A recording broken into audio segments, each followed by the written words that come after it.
Being terminated from your job, regardless of the reason, can feel devastating, embarrassing, and downright scary.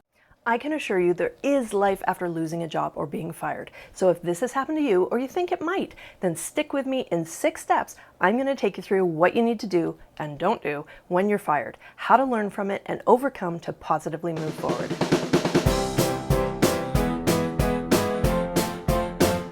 Hi, if you're new to this channel, I'm Stacey Davidson, founder and CEO of Virtual Job Search Coach, creator of Power Up Your Job Search program, and I teach techniques and strategies to help you determine, pursue, and land your dream job. Being fired from your job can be a huge hit to your self-esteem, crush your confidence, and leave you feeling anxious about how to move forward. This is part 1 of a 2-part video series I've created on what to do when you get fired from a job. In this video, I'm going to give you 6 steps to take when you're initially fired, and in part 2, I'm going to talk about how to explain why you were fired in future interviews. Before we jump right in, please give this video a thumbs up, hit that subscribe button, and tap the notification bell so you don't miss out on part 2. Step number 1, stay calm and don't badmouth your employer. Nowadays with social media, it can be tempting, and for some even a habit, to share their opinions, emotions, and life happenings, good and bad, with the world or their personal and online social networks. If you've recently been fired, laid off, or terminated, regardless of the reason, then I first want to caution you against badmouthing your former employer publicly. It is completely natural to feel angry, hurt, shocked, resentful, embarrassed, sad, ashamed, worthless, fearful, and absolutely devastated. There are a myriad of emotions, and you'll likely experience some or all of them to some degree or another. And I suggest you vent with a family member or trusted friend, a counselor, or a career coach about what's happened and how you feel. Just because you were let go from a job doesn't mean you're automatically leaving on bad terms. So try not to burn your bridges by getting overly emotional and yelling at your employer. Most employers will expect you to be upset, but maintain your dignity and self-respect by maintaining your calm and rationale. If you break down and cry, hey, you're human, it's okay, but try to refrain from getting angry or defensive. Your employer may have been forced to terminate you for a reason beyond their control. It may not be personal, but a matter of policy, direction from their supervisor, or a number of other reasons. If you feel you've been wrongfully treated or that your employer has broken the law, and this does happen occasionally, then I suggest you consult an employment lawyer to see if you have a case for wrongful dismissal. Step 2, take some time to grieve. You need to allow yourself some time to process what's happened to you, run through a gamut of emotions, and decompress from your routine of going to a job every day.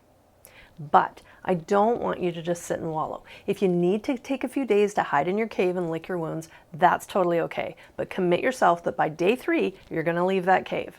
Do some fun things with family and friends. Get active. Do your favorite hobby or sport. You need to get those positive endorphins going in your brain, so do something fun and positive. You want to avoid falling into a depression. If you're a highly social and group activity person, then go do something fun with friends. Go on a group hike, go skiing, go tour some museums, or throw together a team and play some football or slow pitch. If you're more of a lone wolf, like me, go do something that you enjoy, where you can recharge your batteries. Go kayaking, go on a hike, go feed the ducks at the local park, or visit an arcade and blow $20 worth of quarters in the pinball machines. If you're anything like me, I have a need for speed, so when I'm stressed, I go to the arcade, jump on one of those motorcycles, and drive like crazy. Because the best part is, even if I crash, I can't get hurt.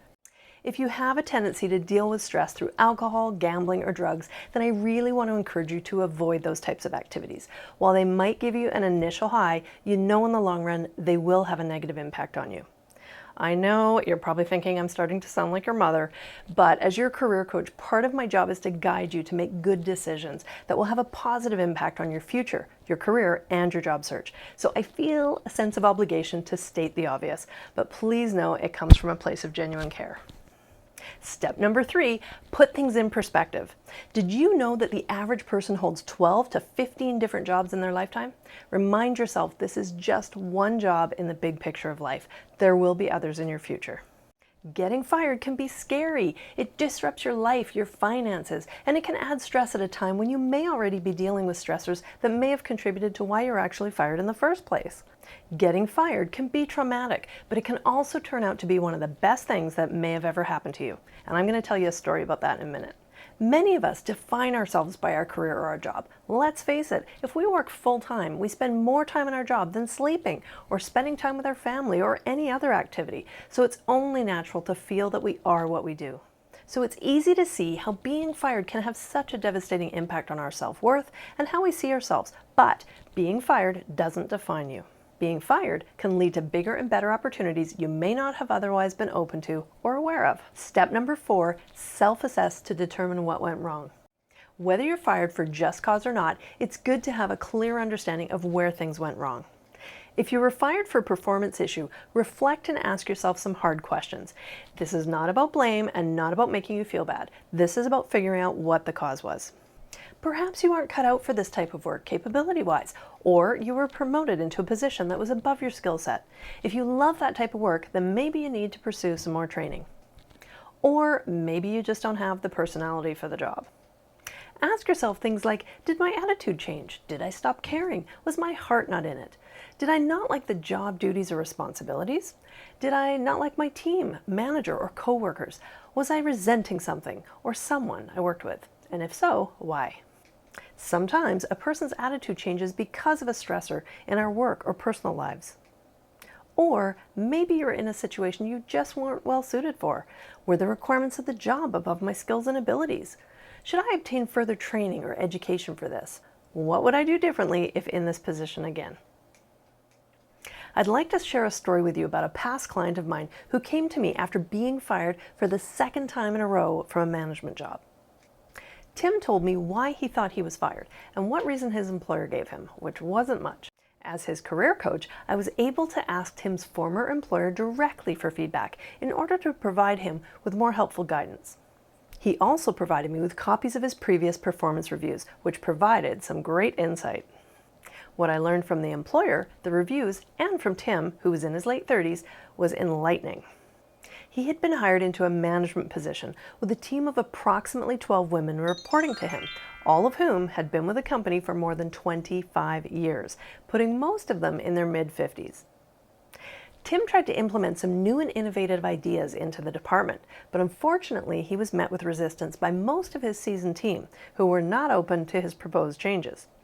There were some personality conflicts, particularly from one of the employees who applied for his role and was denied it. Resentment, anyone? And because his team of 12 had worked together for more than 2 decades, they banded together against him as the new manager. Could Tim have approached things differently in trying to implement change? Possibly, but based on my impression, I don't think he stood much of a chance regardless. What was interesting was, ironically, Tim was put in a very similar situation in his previous job that he was also fired from for basically the same reason.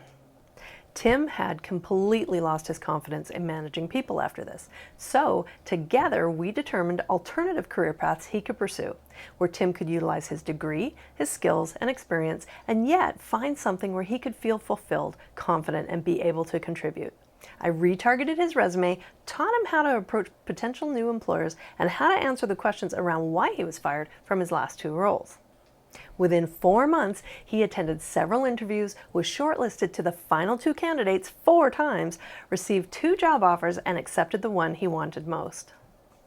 Tim accepted a business development role where he no longer supervises people. He gets to utilize his business economics degree, and he no longer has to commute an hour and a half to his job, which made his wife and children very happy. I checked in with Tim about 6 months into his new career, and he was loving it. He was making more money than in his past role, and he had a better work-life balance for his family. So, what was at one time a traumatic experience for this man in being fired turned out to be one of the best things that could have happened to him. Step 5, get feedback from others. By reflecting, assessing, and trying to gather honest feedback from your former employer, coworkers, reporting staff, and maybe even some customers or clients you worked closely with, you may discover that you have areas you can improve on. Whether it be your style of approach in dealing with others, your attitude, or perhaps you're lacking a particular skill that you could improve on with further training. What you may also discover is that you just aren't in a line of work that suits your natural aptitudes, interests, skills, or personality. So now might be the time to explore alternatives and figure out what your dream job is. If you decide to ask others for feedback, you need to be open and listen. Don't get defensive, argue, contradict, or start blaming someone else. Just listen and take notes. This is about gathering helpful information, not defending what you think or what you did or didn't do. If you start defending, blaming, or arguing, the person will shut down and you'll lose out on the chance to learn what you probably need to know. Thank each person for their honesty and feedback, and don't hold it against them if they told you something you didn't really want to hear. Once you've gathered feedback from several sources, look for any themes or similarities in what they've told you. Acknowledge it and research ways to either work on improving those weaknesses or find ways to avoid those scenarios in future. Step number 6, make an action plan. Now that you've taken some time to grieve, process, obtain feedback, and determine what went wrong, it's time to make a plan to start moving forward. I recommend making an action plan for yourself. This will help you set goals, objectives, and things you need to do to start moving forward in a positive direction to find your new and fulfilling job or career. You'll hear me talk about job search action plans in some of my other videos. I hope today's steps help you overcome being terminated from your job and help you start to move forward in a positive way. If you like what you learned today, please give this video a thumbs up, subscribe to my channel, share it with your friends, and if there's a job search or interview related topic you'd like to learn more about in a future video, please drop me a comment. I would love to hear from you. And if you found this video helpful, here are a couple of my other top videos you might also like. Thanks for watching. I'll see you in my next video.